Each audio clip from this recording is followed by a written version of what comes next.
gusto magpahuli pagdating sa forma. Not me. Kaya ako ang assistant kay Nusalent para hagilapin ang magiging uso this year. So, Miss Monica, ano po ba yung mga mauusong color scheme for this year?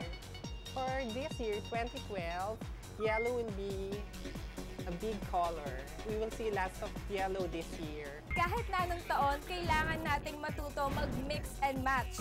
Pero make sure sa mga girls na magkaroon ng accents ng tribal details o kaya tailored jackets.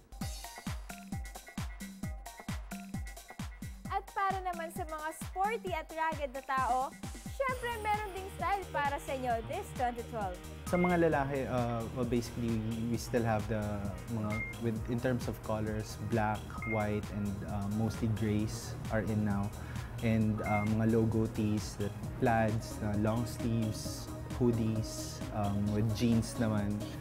Siguro yung mga not really loose but slim fit na medyo loose lang sa baba for guys. Oversized na damit.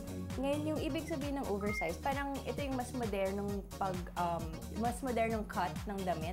So, yung mga t-shirt, hindi na siya hapit na hapit sa katawan. So, wala na yung mga baby tee, yung mga talagang body conscious. So, makakahinga na tayong lahat at okay lang kumain na ulit. O, diba? Hindi lang fireworks ang bongga this New Year. Dahil sa pasok ang fashion and style mo, for sure, pasabog rin ang mga outfits mo. Happy New Year, guys!